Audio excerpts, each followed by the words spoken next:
Assalamualaikum and very good.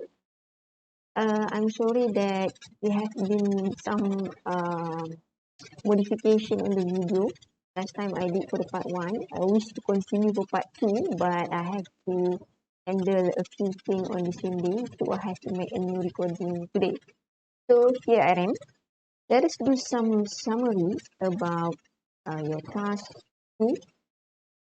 Task 2A basically is your mass balance. Okay? For your task 2B, it will be covered by Dr. Ang. Yeah, I don't know, is she going to record a video for you or just do a Google Meet? Okay. So for the mass balance, I can divide it into non-reactive, okay, non-reactive, and reactive. Okay. For non-reactive, basically involve equipment such as mass transfer equipment, heat transfer equipment, and also auxiliary. And for the reactive, involve a reactor, bioreactor, fermenter, or any type of equipment that involve reaction. Okay. Then from there, for non-reactive, it is simple mass balance because you can use input equal to output. Okay. And for the reactive one, you have to include the generation and consumption. Plus generation equal to output plus consumption. Okay. And I believe you already know what is your mass transfer equipment, right? What is your heat transfer equipment and your auxiliary equipment involved in your plant. Okay? And for the input class, okay, we talk about general mass balance first, all the steps. Okay? In order for you to solve a mass balance, you need a step. Okay? You need a step. This one is, remember, the first one you have to set a basis of your calculation. Okay, the first one is to set a basis of calculation. Okay. For your plant design, there are two ways you can start your basis. Okay. You can start from your raw material. Another way is you can start from your production capacity. Okay. And I believe you already determined your production capacity. Okay. So when you have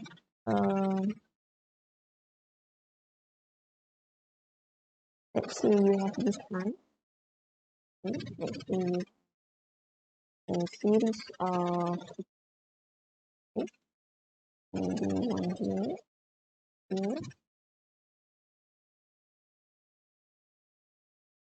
this one. Okay. Let's say these four blocks represent your plant. Okay.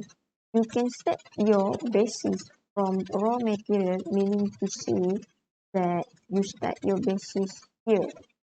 Okay. Let's say you take 100 kg per hour.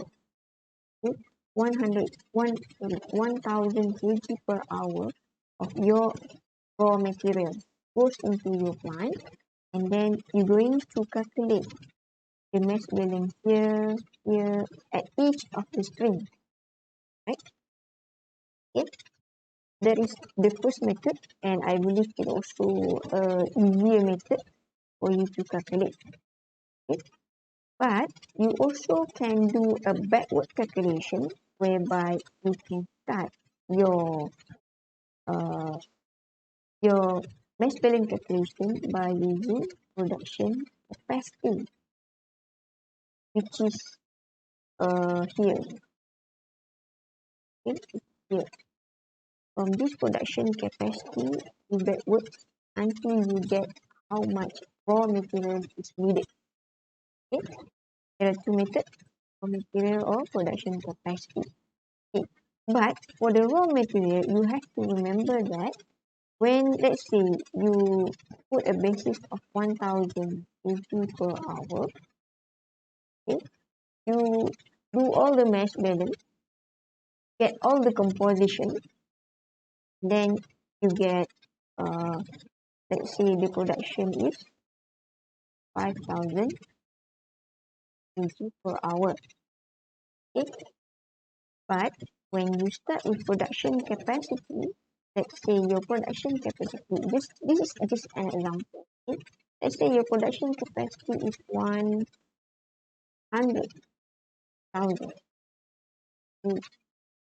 per hour. That's it. So you're going to calculate backwards until you get how much is your raw material needed. But here, okay, when you moving calculate from raw material to this one, this is called forward, and this is a backward calculation. When you choose a basis of 1000, you will get 5000. But your actual production capacity is 100,000. So each of the streams has to time with 20, right? So each of the streams has to time with time by 20 so that you get the same value of this one. Okay? Hopefully you can get what I'm trying to say. Okay? And the second one is when you need to set a boundary condition. In order for you to start your calculation, you have to set the boundary condition. Okay. To set your boundary condition is a boundary that around your block diagram. Okay, for example, if you have here this equipment, so this is the boundary condition, and the outer part, okay, so this one is here in the outer part. So it could be another boundary condition, the outside, okay, like one. It could be any two equipment can be a boundary condition. It could be any three,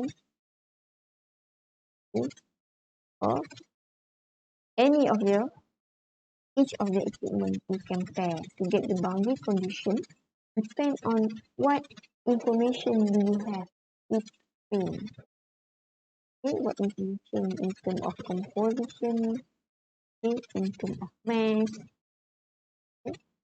You have to identify, you have to uh, define, okay, a stream name. I believe your PhD you already need to put a stream name. You have to label your stream, you have to number it. Later on, it's easy for you to put it as M1, M2, M3, X1, X2, X3, or whatnot. Okay, this is basic mass balance. Okay, that is about boundary condition. The third one, you have to do a degree of freedom. Okay, what is degree of freedom? It's basically we're going to analyze how many variable we have, and how many balance, variable and balance degree of freedom. So if the number of variable equal to 2 and there are 2 balance, I spell it wrong, right?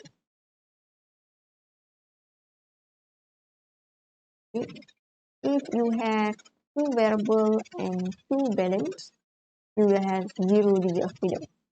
If you have three variable, but you have only two balance, you will left one degree of freedom. Okay, so between one and zero, which one you should stop first? You should go this one first. First, second. You should solve all the material balance, the calculation. Start with 0 degree of freedom first. Okay. More detail about this degree of freedom maybe later on in my channel because I'm too much burden this semester. So maybe some video, make some maybe okay, hopefully I have enough time to do all that. Okay. So that is the first. So these two steps is really important regardless it is reactive or non-reactive. Okay. So now let us move to reactive as well. Okay. Because this is more challenging. We don't say it as a difficult, we say it more challenging. Okay. So when we have a reactive mass balance, okay, of course we're going to do at a reactor, okay, or fermenter or bioreactor. There are few things that you have to like revise, you have to go back. The first one is a conversion. Conversion is how much your product turn into your how much your reactant turn into your product. Okay, conversion is basically how much your reactant convert into a product. If it is 100%, meaning to say all reactant, okay, become your reactant conversion. Okay. Beside conversion, there is another thing named as yield. So yield is talking about product. How much the product been formed over how much the product should be formed. Okay. That is the yield. The conversion is how much the reactant convert into a product. Okay. So conversion is talking about reactant and a yield talking about product. Okay.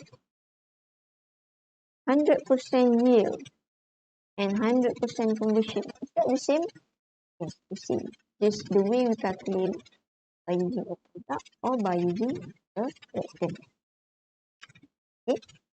And then the most confusing one, also confusing me, is the selectivity. What is selectivity? Selectivity occurs when you have more than one reaction. For example, you have A plus B equals to C, and C somehow can be react with A to form another called B. Okay? So C is your desired, okay? D is undesired. Undesired.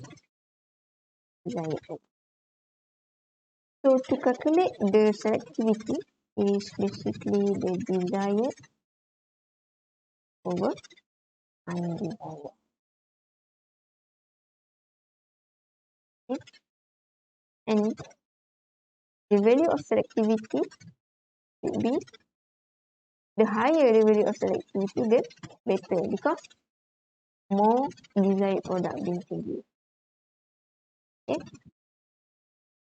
Less it is more undesired product.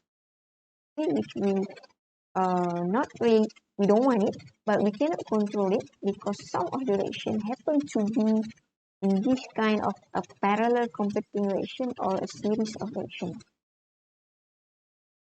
Okay, that is selectivity. So it is really important for you to refresh back your knowledge about conversion, about selectivity. Okay, then moving into how to do a reactive, how to do a reactive mass balance. You have I would like to simplify it to do atomic balance. To do the atomic balance, you can do atomic or a molecular balance. You also can do by using chain of reaction. Of reaction. You can do explain of reaction. Okay, chain of reaction. Okay. So I'm not teaching this part, MS balance. I'm teaching for the multi-unit, but I'm trying my best to do one. Okay, a chain of reaction or atomic unit.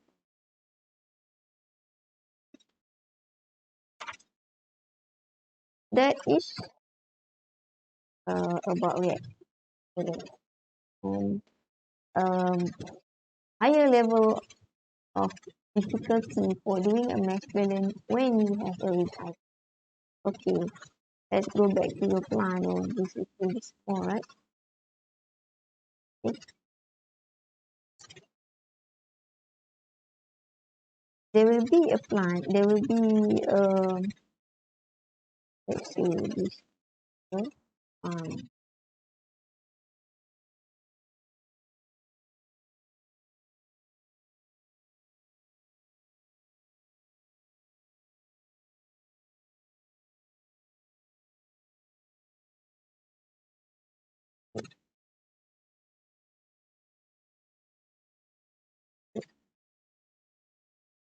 so when you have this plan, okay, so you start with your raw material here,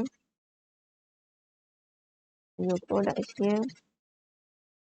Okay, you can find this symbol. Okay, remember that this is no recycle.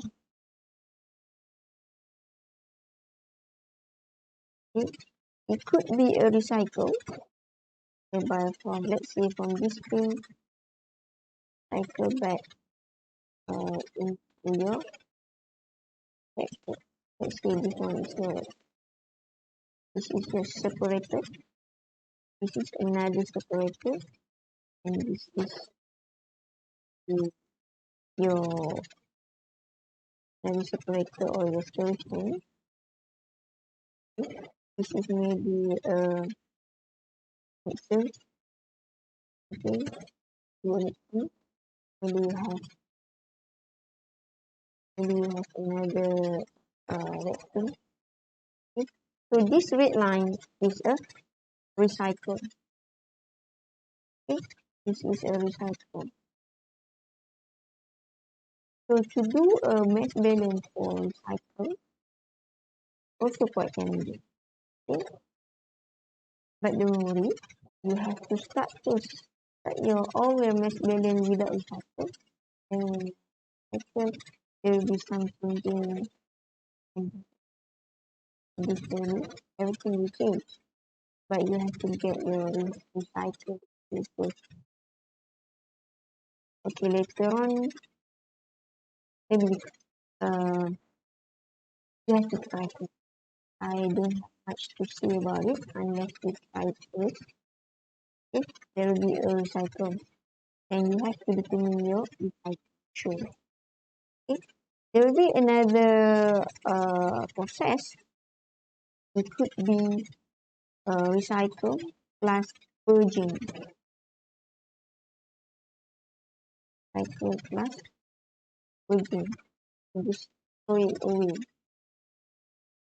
Okay.